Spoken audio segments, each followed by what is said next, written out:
Topic begin करते हैं, prime minister and the council of ministers. तो इंडिया में पार्लियामेंट्री सिस्टम ऑफ गवर्नमेंट है, सबको पता है। रियल एग्जीक्यूटिव हेड हमारे देश के प्राइम मिनिस्टर है और नॉमिनियल एग्जीक्यूटिव हेड हमारे देश के प्रेसिडेंट है। ठीक है, प्रेसिडेंट जो है वो प्राइम मिनिस्टर को अपॉइंट करते हैं और ये जो चीज है, प्रोविजन है कि प्रेसिडेंट प्राइम मिनिस्टर को अपॉइंट करेंगे, ये मेंशन्ड है आर्टिकल 75 क्लॉज 1 में। काउंसिल ऑफ मिनिस्टर्स क्या होते हैं वो देखते हैं। इन 3 टाइप के मिनिस्टर्स का जो ग्रुप होता है उसको काउंसिल ऑफ मिनिस्टर कहते हैं। ठीक है, ये काउंसिल ऑफ मिनिस्टर है तो इसके अंदर कुछ कैबिनेट मिनिस्टर्स हैं, कुछ मिनिस्टर ऑफ स्टेट हैं और कुछ डिप्यूटी मिनिस्टर हैं। ठीक है, इस पूरे को काउंसिल ऑफ मिनिस्टर्स कहते हैं। और कितने काउंसिल ऑफ मिनिस्टर्स हो सकते हैं वो हमें पता लगा था 91st कॉन्स्टिट्यूशनल अमेंडमेंट एक्ट 2003 के तहत। उसमें ये बताया गया था कि लोकसभा की जितने टोटल मेंबर्स हैं उसके 15% से कम काउंसिल ऑफ मिनिस्टर्स हो सकते हैं, उससे ज्यादा नहीं हो सकते। अब कैबिनेट मिनिस्टर्स क्या होते हैं?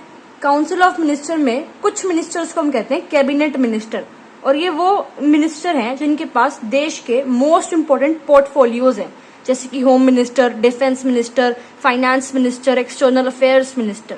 और बेसिकली 20 से 25 कैबिनेट मिनिस्टर आपके हर सरकार में होते हैं।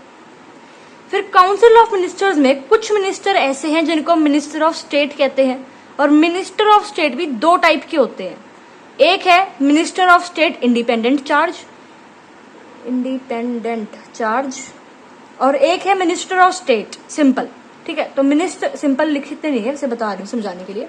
तो minister of state independent charge कौन से हैं? ये वो हैं जिनको कुछ इंडिपेंडेंट पोर्टफोलियोज दिए होते हैं कि इस टॉपिक पे, इस पोर्टफोलियो पे आप काम करोगे, और ये जो है डायरेक्ट प्रधानमंत्री को रिपोर्ट करते हैं। मिनिस्टर ऑफ स्टेट जो है वो कैबिनेट मिनिस्टर्स को असिस्ट करने के लिए होते हैं।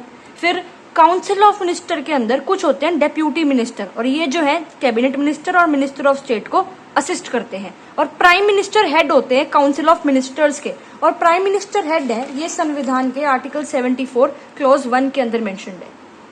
हायरार्की देख लो एक बार।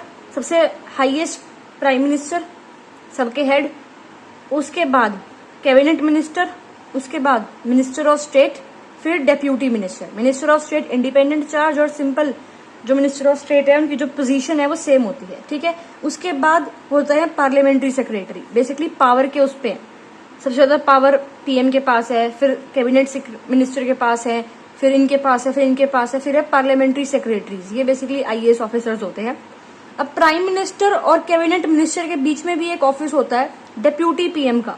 संविधान में डेप्यूटी पीएम नाम का शब्द जो है मेंशन्ड नहीं है।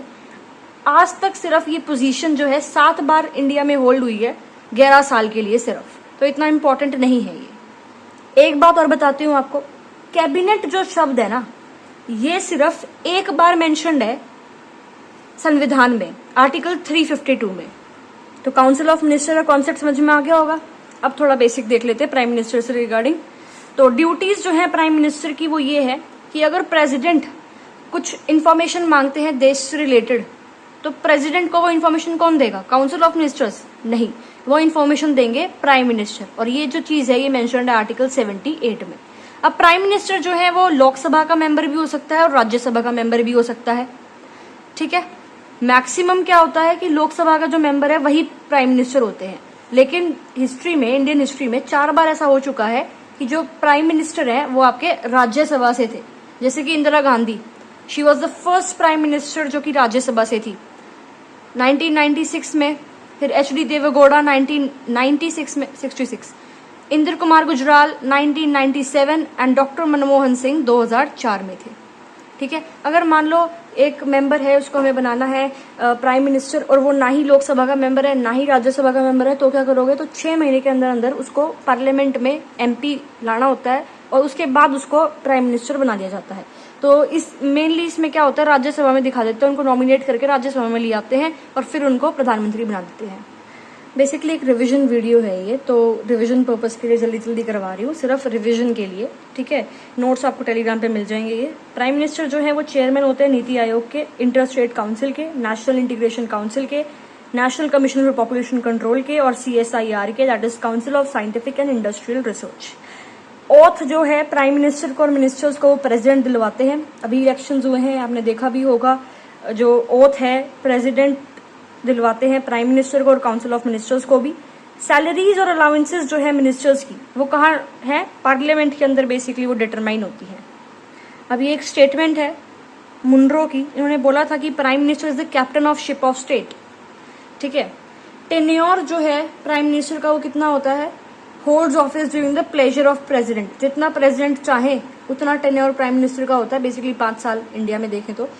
Types of cabinet committees in Indian parliamentary system. अब देखो इतना सारा देश में काम होता है, काउंसिल ऑफ मिनिस्टर्स जो है, ठीक है, वो काम करते हैं, बट उनके अंडर भी तो कोई काम करता होगा, बहुत सारा काम देश में है। तो इन मिनिस्टर्स को सपोर्ट करने के लिए पार्लियामेंट में कुछ कमिटीज होती हैं, 2 टाइप की होती है, स्टैंडिंग और एडहॉक कमेटी।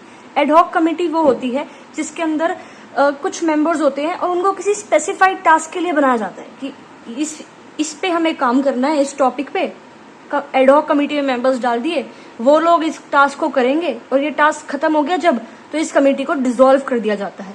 लेकिन स्टैंडिंग कमेटी जो है, इसके अंदर क्या होता है? पहली बात तो ये परमानेंट कमेटी होती है, ठीक है, इसको इस तरह से डिसॉल्व नहीं करा जाता, ना ही किसी स्पेसिफिक टास्क के लिए चूज किया जाता। क्या होता है देखो, गवर्नमेंट में अलग अलग मिनिस्ट्रीज होती है, home ministry, finance ministry, external affair ministry. हर मिनिस्ट्री की एक स्टैंडिंग कमेटी होती है, लोकसभा में भी और राज्यसभा में भी, ठीक है, और उसके अंदर एमपीज ही होते हैं मेंबर, और फिर वो अपनी अपनी मिनिस्ट्री के अकॉर्डिंग काम करते हैं। तो काम जो है उसको डिवाइड करने के लिए, उसको थोड़ा आसान बनाने के लिए, काम करने के लिए ये कमिटीज जो है पार्लियामेंट में होती है। ठीक है, अब देखो काउंसिल ऑफ मिनिस्टर पता लग गया क्या होता है। ठीक है, अब उनको पोर्टफोलियोज कौन देता है कि होम मिनिस्टर कौन बनेगा, फाइनेंस मिनिस्टर कौन होगा, एक्सटर्नल अफेयर मिनिस्टर्स कौन होंगे, तो वो पोर्टफोलियोज डिस्ट्रीब्यूट करते हैं प्राइम मिनिस्टर। अब government is the master of country and prime minister is the master of government. Answer writing में इसको आप यूज कर सकते हो। This is the statement by HRG Greaves. Resignation या डेथ अगर प्राइम मिनिस्टर की हो जाती है तो पूरा का पूरा काउंसिल ऑफ मिनिस्टर भी डिसॉल्व हो जाता है, लेकिन vice versa is not possible. अगर किसी काउंसिल ऑफ मिनिस्टर की डेथ हो जाती है तो पूरा काउंसिल जो है वो डिसॉल्व नहीं होता। अब देखते हैं the list of prime minister. आज तक 14 प्राइम मिनिस्टर्स रह चुके हैं इंडिया के। फर्स्ट थे जवाहरलाल नेहरू, इंटरिम गवर्नमेंट में थे ये 1951 से 52, 57, 56 5 साल पूरे यहाँ पे हुए हैं। First prime minister of India थे ये, and he was the first prime minister who died in office. Longest tenure था इनका 17 साल का। अब इनकी डेथ हो गई ऑफिस में, तो एक्टिंग प्राइम मिनिस्टर बने जब तक एक एक्चुअल प्राइम मिनिस्टर नहीं बन जाते, चूज नहीं कर लेते उनको, प्रेसिडेंट अपॉइंट नहीं कर देते, तब तक एक्टिंग प्राइम मिनिस्टर रहते हैं, और वो थे Gulzari Lal Nanda, and he was the first acting prime minister of India. उसके बाद बनते हैं Lal Bahadur Shastri, who is the second prime minister of India 1964 से 66, and he was the first prime minister who died during any official tour बाहर country में। जो है Tashkent basically ये गए थे, ताशकंद अग्रीमेंट साइन करने के लिए। ताशकंद उस टाइम पे USSR का पार्ट था। आज बताओ ये कौन सी सेंट्रल एशियन कंट्री की कैपिटल है, कमेंट से बता देना। अब इनकी डेथ हो जाती है ताशकंद में, तो उसके बाद दोबारा acting prime minister Gulzari Lal Nanda को दोबारा एक्टिंग प्राइम मिनिस्टर बनाया जाता है। फिर थर्ड में जो एक्चुअल प्राइम मिनिस्टर बनती है, थर्ड नंबर पे, वो है इंदिरा गांधी। 67 से 71 रूल करती है। She was the first women prime minister and first prime minister जो कि राज्यसभा से थी, and first prime minister to be assassinated. अभी यहाँ असैसिनेशन नहीं हुआ, उसको आगे बताऊंगी, बट एक फैक्ट बता दिया कि she was the first prime minister to be assassinated. Morarji Desai 77 से 79, he was the first non Congress prime minister, oldest prime minister. 80 या 81 के अराउंड साल के थे जब ये प्रधानमंत्री बने थे, and he was the first prime minister जिन्होंने रिजाइन करा था, and also he was the first prime minister जो CM से PM बने थे। और सेकंड कौन थे? नरेंद्र मोदी, राइट, जो एट प्रेजेंट भी है। चरण सिंह 1979 से 80, इन्होंने भी रिजाइन कर दिया। फिर बहुत पॉलिटिकल जो है अब ट्रायल्स उस टाइम पे हो रहे थे, काफी सारे प्राइम मिनिस्टर्स ने रिजाइन किया है। ओके, स्टेबल गवर्नमेंट बहुत कम आई थी उस टाइम पे। इंदिरा गांधी देखो तो दोबारा आ जाती है पावर में 80 से 84। 31 अक्टूबर 1984 को इनके 2 सिख बॉडीगार्ड होते हैं, वो इनका असैसिनेशन कर देते हैं। फिर राजीव गांधी बनते हैं, ही was the youngest prime minister, 40 साल की उम्र में बन जाते हैं प्रधानमंत्री, 5 साल के लिए लीड करते हैं देश को।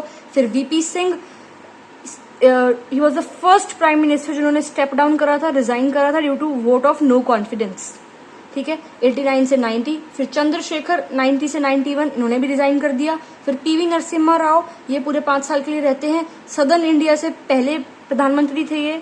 और इसके बाद आते हैं अटल बिहारी वाजपेयी, सबसे 16 दिन के लिए सिर्फ प्रधानमंत्री रहते हैं ये, रिजाइन कर देते हैं ये भी। फिर HD देवेगौड़ा 1966 से 97, 96 से 97 ये भी रिजाइन कर देते हैं। फिर आई के गुजराल 97 से 98 ये भी रिजाइन कर देते हैं। फिर आती है अटल जी की सरकार प्रॉपर 5 साल के लिए।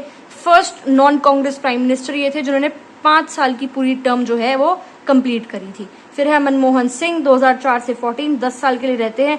फर्स्ट प्राइम मिनिस्टर जो कि सिख रिलीजन से है, that is a minority religion in India. फिर है Narendra Modi, he is the second prime minister after Nehru to be re elected for the 3 consecutive full terms in office. 2014 में बने थे ये। He is the first prime minister who is born after independent India.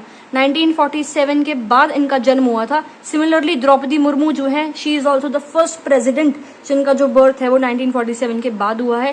And he is the longest serving non Congress prime minister. And ये भी जो है पहले CM थे गुजरात के और फिर अब ये प्राइम मिनिस्टर है।